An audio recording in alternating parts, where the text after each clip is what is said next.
Sometimes words just don't actually capture what I want to really say. But this is something that I think you can get a glean from it, some of the points that I'm trying to drive home. And one of those points is that we have to be who we are. The second thing is we have to never forget who we are. And the third thing is history is important.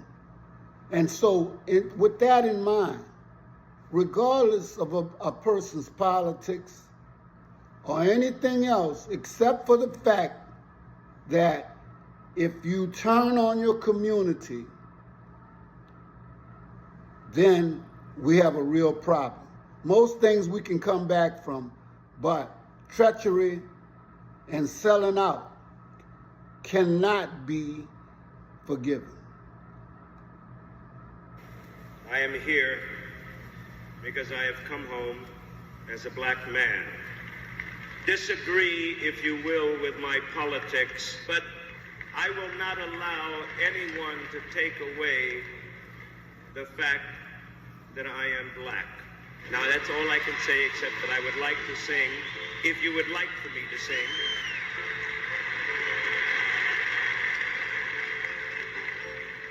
Whether I'm right or whether I'm wrong, whether I find a place in this world or never belong, I gotta be me.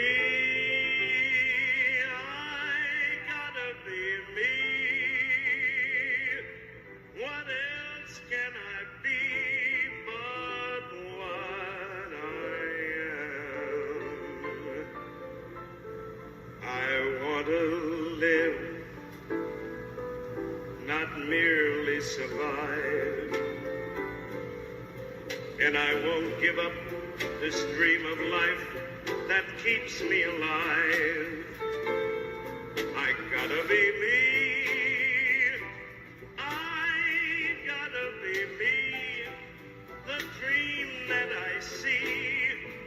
Makes me what I am, that faraway prize, the world of success.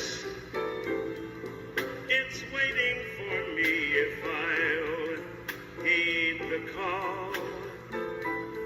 I won't settle down or settle for less,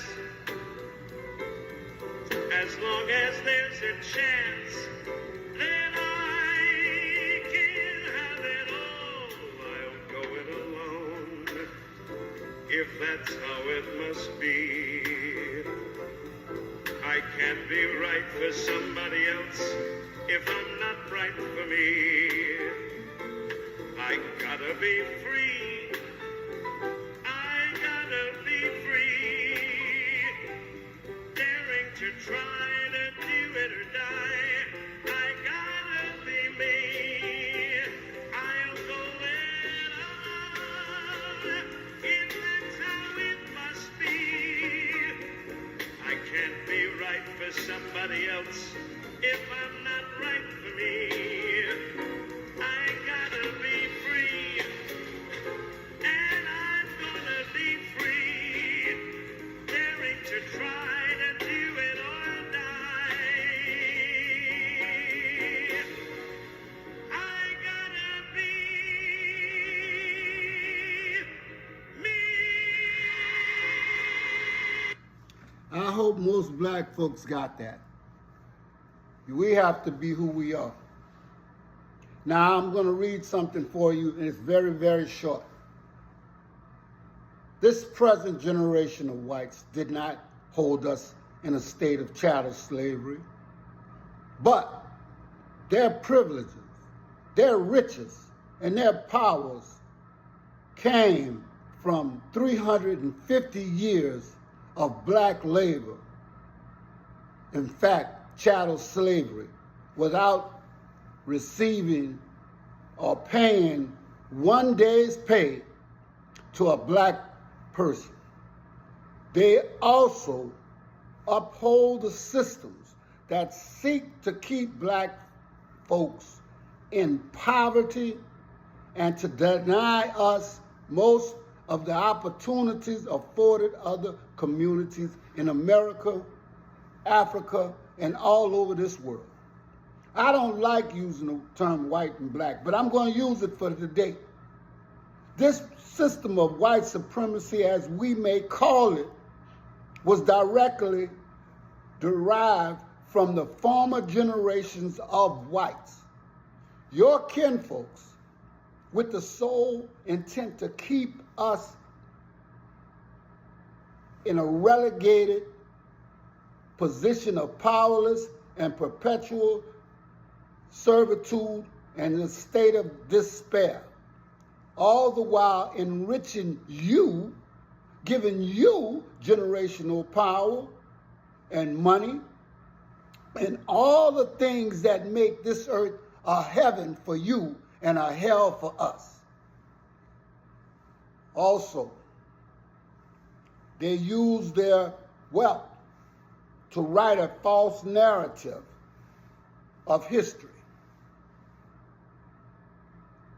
Now, that is beginning to unravel, and some blacks have begun to awaken.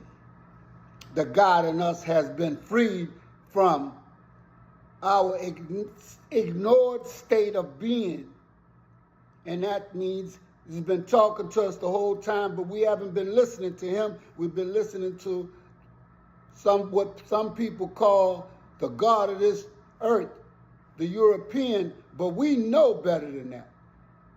And now is being replaced by the subjugated demoralization state of bondage, chattel bondage. We need repair. You see, back in the day, black folks were baby makers, studs. Mental slavery is with us. You know, that studship is still with us, making babies that we don't want to be responsible for. We can't have that. It's the few against the many. The black and the rich can arise above the condition of his people? No. The myth of black inferiority was taken on by the media campaign, and images we bought into became part of the campaign.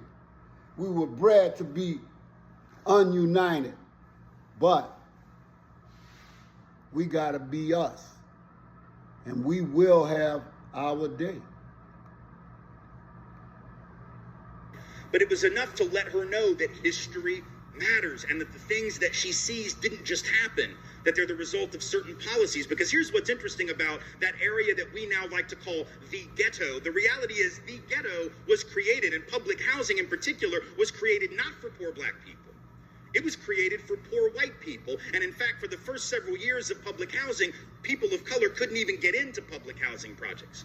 They were essentially segregated by race. Only poor white folks could even live there. And then what happened is the government created some new programs under the FHA program, the VA loan program, later on the GI Bill program, which allowed those same white folks who had been poor and struggling to leave public housing and to leave urban areas and to hustle it out to the suburbs where only we could live, or to the smaller towns where only we were going to be welcome. So what's interesting is that the hood became the hood because only people of color now were allowed to live there.